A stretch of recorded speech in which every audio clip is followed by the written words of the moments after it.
Jerry's workspace is a little bit expanded than what we I am. normally I'm in a do. ballroom. Are you working? Is this remote for Jerry at a hotel? Yeah, this is remote at a hotel. I found an empty ballroom and decided to take it over. They opened the door and then they saw me in here and they closed it. So that was, I don't know what that meant, but we're good. If The you acoustics get are great. if he gets drug out by hotel security, do not disconnect, Jerry. Yeah. Do not turn off the laptop. I want you to carry it with them as they drag you out. Yeah, life is good. This is TA week. Yep. In San Diego, and it is a kind of a call for the beginning of the year, which gives you a sense of, who's able to come out and actually not be virtual.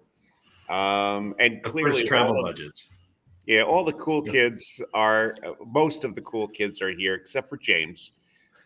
He should be here actually.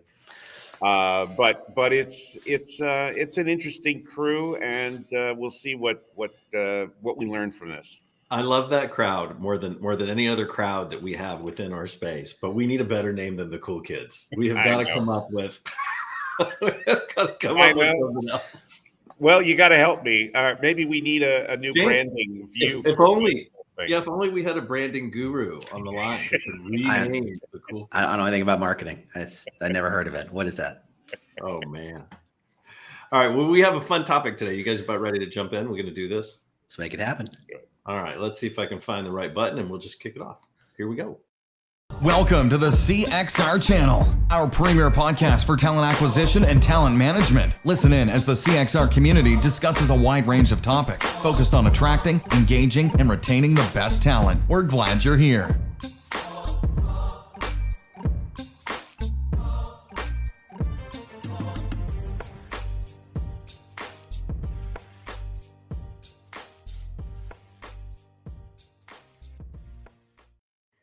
All right. Welcome, everybody, back to Recruiting Community Podcast. We do this weekly. This is a lot of fun. I am your host today, Ren. I'm bringing in my co-host, Stimpy.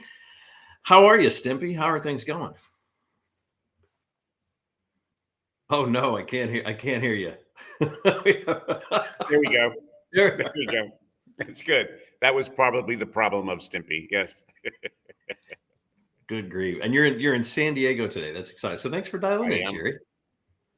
Yeah, it's the nice part about it is it's 70 degrees, and you don't really have to look at the at the weatherman in order to discover that, because it never gets more or less than 70 degrees. But sometimes it rains, I hear. Yes, lately. But it never rains where I am. Well, that is true. I can attest to that. We were on a golf course once, and the clouds would part for Mr. Crispin. I wish I was making that up. So we got a fun show today. Our guest today has put an artificial microchip into brains of recruiter. That's next week. Sorry. He's been working on a new project. He calls it the definition of insanity. So we're going to dive in and find out what that might mean in the world of recruiting. He's a fun guy. We think you're going to enjoy him. Really quickly, just a couple of housekeeping reminders. We're streaming on the socials, YouTube, Facebook, LinkedIn. You can go to cxr.org/podcast to see past and future episodes where we share those here. And as a reminder, this is an ad-free labor of love for Jerry and I. We do this because we have guests on here that we are interested in that are doing really cool stuff we want to shine a light on. And then lastly, I'll just tell you, second to lastly, I will remind you, if you're with us on LinkedIn, use the comments, the chat feature over there. You can ask questions of our guests. You can just say hello, give a shout out. And we have been known to throw that up on the screen from time to time and address those. And then the only other thing I'm going to remind you of, if you haven't seen it already, we've got a new beta directory that has been launched, cxr.org/directory. We try to keep it pretty easy. But the idea there is that we've got about 6,000 ratings for about 340 products that sit in there within the talent acquisition space. And we're really excited about this because you can connect directly with the other folks who have made the ratings and built this platform. The platform really designed and then built it in partnership with all of our community members. So it is an exciting new toy. I guess if you're shopping, if you're looking, there's 30 some odd categories of vendors and services. It's a great place to stop in. It doesn't cost you anything to go and use. So we'd encourage you to dig through for that. Jerry, anything you'd add to that? No, I think you said it all. It's great. Okay, that's pretty easy. It's a mouthful. I make it easy for you, don't I? All right, let's bring in James. Here we go. Mr. James, how are you this morning? I am good. How is everybody? Pretty good. So sorry about the microchip mix-up. You know what? If you're gonna mix me up with Alon, I'm gonna make some announcements. And first, let me call my broker, and then I'll make some announcements. But that's fine by me. I can make that work. You could threaten to sell 25% of our show, and then we couldn't have you on something like that. Anyway, so James, you do $420. $4.20 would be fine. Oh, yeah. So James, you're doing some interesting work. I want to talk about it a little bit, but for folks who have not had the opportunity or the privilege to connect or meet with you, James, why don't you give us kind of an escalator pitch of who's James Ellis and why should anybody not change the knob, turn the dial when we put him in full screen? See, that's the way to do it. It's like, don't just justify your existence. It justify your existence to an entire audience. Like, look, they have their finger pressed right over that mouse. It's hover. That's right. We have 11 subscribers, so I think you've got your work cut out for you. Oh, I gotta bring it up to 12 here. No, I'm James Ellis. I am a loudmouth in employer branding. If you don't know who I am, I thought I was trying really hard to make sure everybody knew who I was. I care about employer branding so much. I've been doing it for 10 years in-house agency side, consultant side, it's really all I talk about. People are like, what is your hobbies? I'm like, more employer branding. It's breaking down other people's employer brands. It's talking about it, writing about it, podcasting about it. It's what I do. And I'm a big, weird believer, and the word weird is useful there, that employer branding helps everybody. Like, I remember being a candidate, and I remember the jobs I had. Some of them were great and some of them were horrible. And from the outside, I couldn't tell the difference because they all sounded and looked the same. Employer branding is there to say, look, not every job's the same. Not every job sounds the same. It's a lid for every pot. So let's make sure everybody can find the proper match so they can be super happy at work. So that's really what I do. I do about employer branding. I am, in fact, the employer brand nerd. Google says so. So that's really what it's about. It's all employer brand all the time. Well, you've arrived. You've arrived if it's in the Google. If you Google who is the employer brand nerd, sometimes my picture pops up, and I feel like I should warn people about that. That's a concerned. Like, someone should alert authorities. Certainly someone should know. I suppose it depends on the picture. They're not AI created. No. Okay. All right. Yeah, You're still safe. Your celebritydom has not elevated to that of Taylor Swift. No, I'm sure Google will find a way to scan my DNA, create a composite image of what I should have looked like had I not, done employer branding. And that'll be the photo that pops up, like the perfect version of your DNA. It's like, okay, one day. I wouldn't be mad about that. I need that. I have questions, many questions. So James, talk to us a little bit. You're doing this project, Definition of Insanity. So can you share maybe some insights and maybe even what prompted you to focus on trying to inject or stuff new thinking into the world of employment branding? Well, it's not just in the world of employer branding. I really think that, I think talent acquisition knows it can be better. We can drive better outcomes. We can help grow the business. I don't know a TA leader who doesn't lament and complain that they don't feel like they have a seat at the table, that they don't feel like they connect with the business very well, that they're seen as a cost center. And that is a loaded term if ever there was one. And the thing with businesses is if they don't understand how something is valuable, their job is to squeeze it to be as small as humanly possible. And I know recruiters and recruiting leaders who would say, yep, that sounds about right. That sounds like my entire career is getting squeezed smaller and smaller and smaller. But we all know talent acquisition grows businesses. And I cannot state that any more clearly than that. Without talent acquisition, you can't do anything. So I'm really trying to say it's not just employer brand, it's talent acquisition as a whole. Businesses need amazing people. They need to fit right. They need to understand. They need to align with the mission and values. They need to bring skill sets. They need to have the appropriate kind of traits and motivations. They need to be great hires. And that does not happen by accident. That doesn't happen by posting it on a job board and hoping for the best. You have professionals who do that. My challenge is that as I talk to TA leaders, I hear the same complaints over and over again, and they're the exact same complaints I heard 10 years ago. And the thing I feel like is that if we're saying the same things over and over again and hoping for different outcomes, there's a term for that. And that's where the idea came from. It's like, let's literally break it all down. Let's clean sheet of paper it a little bit. Let's bring in some new thinking, some new voices. People should probably be by now sick of hearing me talk, and Lord, there's plenty of other people who might hear this who might say, yep, that's about right. We've had enough with you, James. Let's bring in more voices. And that's really what I wanted to do. And so I got some pretty well-known people inside the industry, but I also got some people who are very interesting thinkers from outside the industry. Now, my favorite, no, I'm not going to say favorite. That's just rude because I have some pretty amazing people. If you don't know who Rory Sutherland is, go find the book Alchemy and read that. It is an amazing book. He is the vice chairman of Ogilvy UK. He is the guy who says the opposite of a good idea is probably also a good idea. He's the guy who says, don't spend $4 billion making the trains run 4% faster.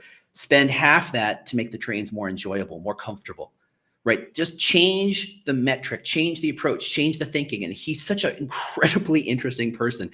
What he talked about in terms of talent acquisition was fantastic. Jasmine Bina over at the Concept Bureau talking about people's identities, right? Our identities are so wrapped up in our job, but recruiters and TA don't seem to say, hey, do you want this job? Hey, do we have this set of skills? Where's the identity component?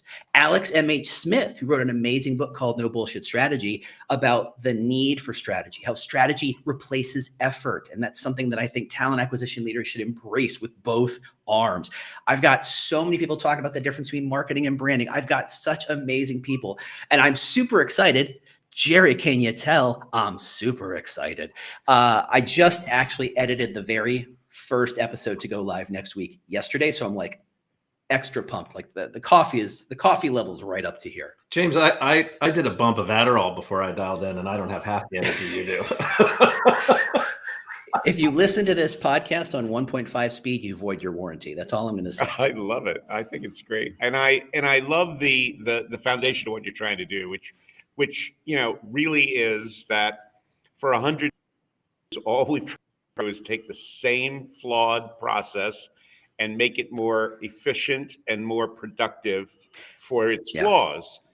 And it gets more and more a problem, and you technologies, and you need to do all of that. And even the best technologies are unfortunately answering the wrong questions. And changes things in kind rather than hone down 100 people who applied to the 5 or 6 that you're going to actually interview. We have the tools and technology to interview all 100 and make them feel like they all got up to bat, all had the opportunity to compete for the job. Yeah. We could be collecting data from all of them in a way that is much more defensible than trying to infer from their crazed applications and resumes whether or not they're a proper fit for the job. Yeah. We seem never to get out of shooting ourselves in the foot around pieces like that. We need to ask different questions. And what I'm hoping for your Insanity series is asking more of those kinds of different questions. What could we do that isn't the same thing over and over again? I love that. Yeah. I'm not going to say that any answers were arrived at. I'm just, because ultimately I don't want there to be a sense that there's a right way to do it, because there's not, because everybody's situation is different and everybody has different resources and different needs, different goals, different metrics, all of that stuff. I just want people to be willing to say, there's too many people. I've been in too many rooms where when introduced to a new idea, someone just says, well, what does Google do? As if we're all just a bunch of little Googles or big Googles or whatever, like that, the end all be all. James, I have to tell you, I'm so tired of the senior leadership that says, what's Amazon doing? What's Google doing? Go get us someone. Exactly. I'm so tired of that same old tired tune. So it would be wonderful to see some people get pretty inventive in the space and not just look to, these behemoths that, somehow have built this cult-like following out of the valley. Yeah. You want to look to the outliers to see what works, right? If I were to say, look, I need to become the world's greatest basketball player, I'm not going to go, what does LeBron James do? Why? Because I can never be LeBron James. On so many different levels, just physically, just at the very least, I got to go find a person who can be chubby and old and say, okay, how can I drop baskets from half court? Because I'm never going to dribble that far in, right? I'm never going to get near the basket. So how can I win? And that to me is what things like strategy allows us to do, is say, okay, these are our constraints. These are our limitations. What can we achieve more of with this? Because it's not that I have less and you have more. It's you have your thing and I have my thing, and that's fine. How do we maximize what we have? How do we do more with less? So in the vein of insanity, right? Doing the same thing over and over and over again, expecting a new result. Like, break it down for some folks who may be dialed in, got lost somewhere in Spotify and found us. James, in your experience, like, what would be the most persistent, common problem in employer branding? One or two that just, over and over and over that kind of sparked this. And then maybe how does your approach around thinking on this traditional method or tired method, how's that get addressed in your way? I'll say this. I started 10 years ago before it was called Ravency, it was called something called TMP. I started there, and I remember my first 2 months, someone said, "What do you think? Will mobile be a thing?" And 3 months ago, I heard someone say almost the exact same thing. I'm like, I'm sorry. What year is this that we're starting to, like, the world keeps changing and we pretend that we're in this weird little bubble. AI is coming and we're pretending that we're just going to use it to write job postings. I think it can do so much more. I think it has so many opportunities. I think we're just so boxed in. And someone in the comments said ATS systems are the problem. And I would say yes and no, but I think there's a core kernel of issue there that we should be addressing. We should be concerned with this idea that someone in HR said, we spent $1 million on this database, use it. And everything is driven by that. And if it doesn't connect to the database, if it doesn't connect to the ATS, it doesn't exist. And I don't think that's the way it works. I don't think there's so much more that can be done. And I clearly have frozen a very interesting image. I'm very excited. I'm looking at myself now. I'm terrified. Yeah. That's actually my software that did that. I'm going to do that again. Shutting it down. You might have thumbs up yourself right back into something else. That sounds like what happened. So I will make this fix, but I'll keep talking. I'm still here. Yes. So what do you think though would be like, what would be the number one? Like, if somebody comes in, like, most of the times you go into these organizations, you do a little consulting, you talk with them about how they could build it out, you take on these projects. What would be one that folks could walk away from here going, shit, we've been doing it like that the same way also? Yeah. In terms of employer branding, I think everybody assumes, well, we have these 4 big boxes. We got career sites, we got job postings, we got social media, and then there's like a junk drawer that everybody has. For some people, it's outreach. For some people, it's events. For some people, it's whatever. There's always a 4th drawer. I think employer brand is everything you do. I think employer branding is how the CEO acts, is what's in the news. It's everything that's going on. And to say, let's just draw this tiny little box and say, this is employer brand and let's enhance that, ignoring the vast majority of things that actually influence how people see an employer brand, is insane. It's absolutely insane, and is pretty much how we've been doing it since the beginning. I mean, I'm not going to diss on Simon Barrow for inventing the thing, which at the time in 1991 in Britain was mind-blowing, to say, let's bring product marketing, consumer marketing ideas to recruiting.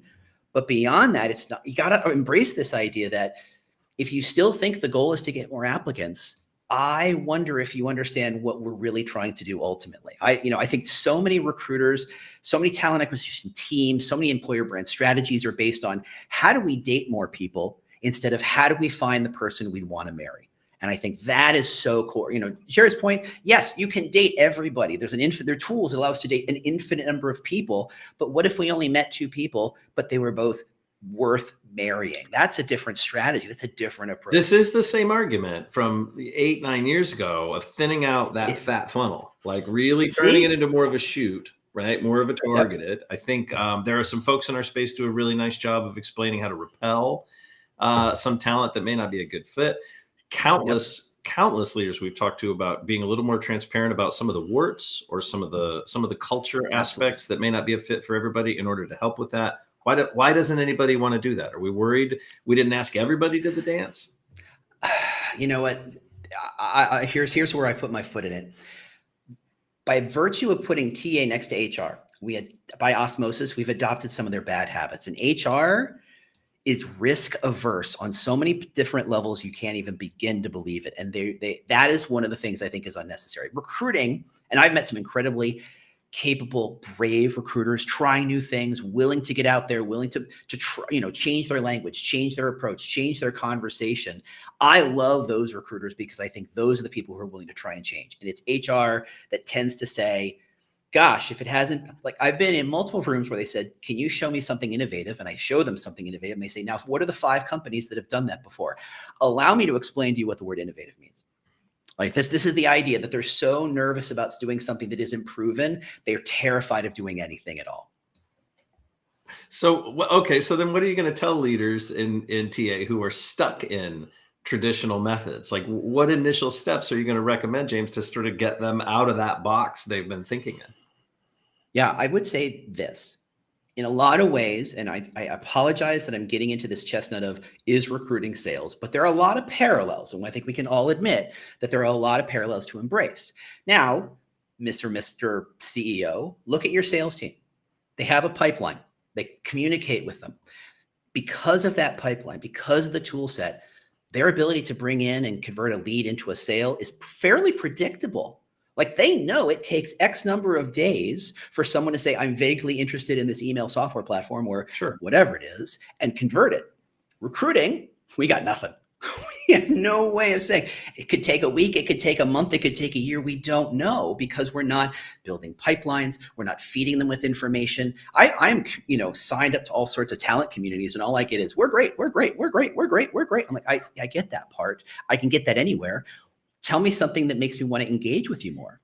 There are so many ideas in sales that say, look, we're understanding their motivations. We're understanding first they need to remove objections. First, they need to understand the value. They understand how people process information. That is not a conversation you hear on the recruiter side about motivations, about removing objections. You hear about it from really good recruiters, from headhunter type recruiters, or people who really do it on a very retail level. They're very rare. For the most part, recruiting is still post and pray. And that is a term that I was told was dying 10 years ago. And guess what? It's not. It's still very real. So to CEOs, I would say, look, if you look around the rest of your company, there are great lessons to be learned. Why are we pretending that it's still 1987 in your recruiting team? Let's bring some of the thinking, not the technology. That's a whole separate conversation, but just the thinking that says, who do you really want to hire? What's the best way to engage that person? Here's a phrase I don't hear from recruiters very often. I want you to want to work here. Mostly we hear recruiters saying, whose arm can I bend until they apply? And then we'll convince them, and then we'll beat them up through this recruiting process, through this interview process, through this candidate experience process. And maybe, it won't be a 50% offer acceptance rate. I want people who want to work here. OpenAI has no problem getting people to want to work here. Google had no problem getting people to want to work there. And it's not because they're just the coolest companies, but because people understood what was inside. People understood what they were getting into. Goldman Sachs has no problem getting people to want to work there, no matter what the newspapers say about 100-hour work weeks. Zero problems at all. Why? Because the value proposition of what do I get when I work there is crystal clear. It's a lot to unwind. A little bit. Yeah, I've been thinking about this for 10 years. It's been 10 years and I've written 3 books. Come on. I'm just a la. I love it. This is great. A little bit to unpack. Yeah, it's good. And you got some extremes on both sides, right? There's too many people here. And then the people that are, in my funnel, I got to bend their arms to work here. So there's certainly no challenges in that space. There's a lot to do. Yeah. There's infinite layers that's the thing. We keep saying, I don't know where to start, so I don't start. I don't know what problem is the most important problem, so I don't solve any of the problems. I just keep doing what everybody else seems to doing. And it's getting to this point where, and this is a danger I feel in a macro level, TA leaders and recruiters are now interchangeable cogs. They can go from one company to the next. Say, oh, it's Greenhouse or Lever, great. Or it's Workday instead of Greenhouse, great. 2 little switches I put in my head. It's the same process. It's the same kind of team. It's the team structure. It's the same complaints from hiring managers. It's the same complaints from my CHRO. It's the same stuff. Why? Because we've standardized recruiting, and I've never met a standard person in my life, and I don't understand that at all. So, James, do you think with so many TA leaders who have been displaced and TA professionals who have been displaced, who now are complaining about the process, they're on the other side of that equation they've been fortunate enough not to have to deal with? Jerry and I talk about this quite a bit and quite frequently. Do you envision a shift in how things are done as a result when these folks get back in the saddle and they're back in these organizations where they can start to make a difference? Or do you think we get comfortable again and we just do that fun thing over and over and over and over and over? I think memories are short. And even if we start day one with the most positive hopes, the greatest of intentions to make that change happen. The machine says, the ATS says, all the tools say, the standard expectations say, just do it the way you always did it. I mean, let's be fair. It's not like this is the first time TA leaders have been fired or losing their jobs. This has been happening. There've been waves of this happening for 20 years. Why would this be any different? And it's just that structures are too similar. Change management is going to be driven by things outside of where we are. It may be a change in how candidates are motivated or perceive, what they want to do. It may be by laws that, whether we like them or not, that somebody says, you know what, you've got to tell people about what you're going to pay them before you get to the point where they really want to work for the job for less money than they can, than they actually need. So it's there's going to be a shift, and we're seeing some of that, but it's very slow, and I don't think anybody thinks it's going to happen anytime really soon. Jerry, I would say that change management is a religion within TA that needs more followers. It is the least appreciated. And I remember dealing with a change management person when I was implementing stuff. It was a pain in the ass. Like I didn't want to do all that. I don't need all that communications. I just want to slam this in and call it a day, and we're doing the right stuff. Yep. The change management person didn't know what they were doing. The change management, there is a body of knowledge relative to it, but primarily it's got the same problems and flaws that everything else is. They over fucking complicate it, and that's just not the way we need it. We need basically to do what James is talking about. Make an effort to have an idea that is not like any idea we've had before, and then execute on that and take the risk and learn from that. I don't disagree with that, but I also feel like there's a lot of basic stuff that gets done so poorly or haphazardly because and the adoption tanks because we don't bring people along on the journey with us. I think there's two sides to that. I agree. I'm going to add one more wrinkle. And this is, again, me putting my foot in my mouth. And what is this, live or something? Anyway, moving on.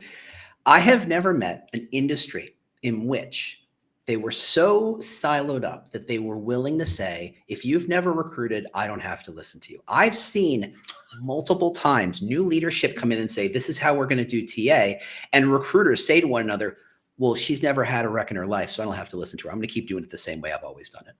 And that terrifies me. Now, I'm not saying all recruiters are like that. I'm saying it's an industry where people seem to get away with that more than they do any place else. And I think that foot dragging, that inability to try new things, to experiment is what's slowly draining the lifeblood out of our industry. I cannot count. I'll ask this question to Jerry, maybe the same. I cannot count on my hands and feet and on a calculator even how many times I've had someone come to me and say, they don't know what they're talking about. I can't believe they're in that role. They've never even held a rec. It is a really interesting debate. There are some valid points made on both sides of it. Agree. Jerry, do you same for you? Do you still see that conversation? Without a doubt, if you're going to do the same thing over and over again, then you probably need to experiment with actually doing some recruiting yourself so that you can experience the bullshit that you've invested in, and that's part of the problem. If somebody comes in who's not done it before, the first thing they do is basically install shit that's the same shit that we've always had, as opposed to, wait a second, before, the first thing I want to do, since I have not learned how to recruit the way you guys do, I want somebody to stand behind me and help me actually hire one or two people for this company.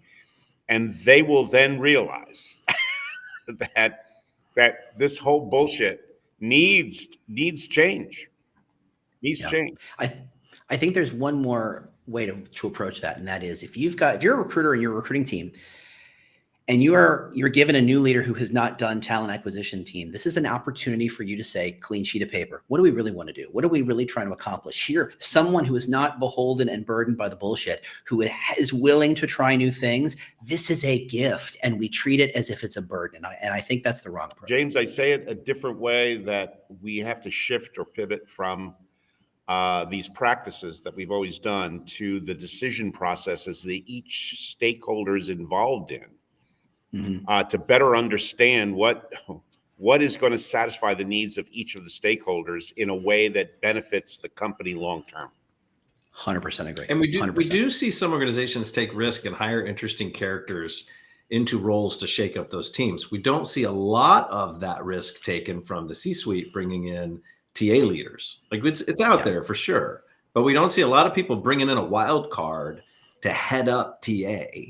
I think that would be a lot of fun. That would be a lot of fun. We've seen a couple, Chris, but they haven't lasted long. No, and the frustration level is extremely high when they discover that there are obstacles they just cannot find a way around or through or over or under or whatever, and that unfortunately destroys their motivation to continue. Yeah, when the average tenure of a CMO is 14 months, you can put a wild card in there and hope for the best, knowing full well they're tick tock. Also, the value is saying, look, it may blow up, but it will have moved us in the direction we want to go, and then we can install someone else. TA, no one thinks on those terms. I love it. James, we normally, when we wrap these up, we ask folks to if they were going to write a book today about the state of this conversation and give it a name. That's the question we normally ask, but I have to tell you that's a little wasted on you because you've done the book thing a few times. So I'm going to change it up a little bit, James, and I think this is pretty fitting with you. James, if you were going to direct a sitcom on TV, Premier Network, you pick your choice, what would the title of the sitcom be? The title is tough, but I can definitely see an Office style, a little less sarcastic Office, a little less kind of depressing. Yeah. And Office is one of those shows where the first time you watch, it goes, "That's funny," and the second time you watch, you go, "Oh, everybody's mean." It hurts in here to watch The Office for me. Yeah, it's so uncomfortable. It takes like a second viewing to realize what's happening. I think I'd want that, but without that, think of it like The Good Place. So the same kind of approach of people want to do the best work possible. The sitcom would be called Requisition, something like that, something dry and boring, where you just really like, in fact, where half the people go, "I don't even think that's a real word. I don't. Is that English? I don't understand." Where just the right people would say, "Oh, what are we about to get into?" Oh my God, I think it's great. I love it. I would dial in. I don't know that I'd pay a subscription for it, but I promise, James, if it were on free over the air HD, I would watch it. Yeah. It'll be on the free ad supported channel somewhere, I'm sure. Love it. Okay. Well, in the spirit of we don't do ads, James, what's the best way folks can get in touch with you? We threw your LinkedIn up, and actually, let me do this really quickly. I'll throw it back up for those who are listening on the treadmill. It's linkedin.com/in/the war for talent. Don't get me started on that phrase. That's going to be the LinkedIn where you can reach him. He's not hard to find on LinkedIn anyway. But James, where would you tell people to go to find you? Honestly, I put all my resources that are free and not quite so free at employerbrand.ing. So employerbrand.ing is the best place to go. I want more people to take advantage, to learn, to try new things and be exposed to these ideas. I think this will help change some of these conversations. Gosh, I hope this changes some conversations. I don't have any faith. Or at least spark one. Maybe it'll spark a conversation. Yeah. I'll take what I can get. You got plenty of fans in the comments. James, thanks for giving us time today. Much gratitude. We know you're super busy guy. Back at you. I appreciate it. All right, we're going to end this, and we'll see you in the green room. How's that? Sounds good. Thanks, everybody. Happens. Thanks, guys. We'll see everybody next week. cxr.work/podcast. Super easy.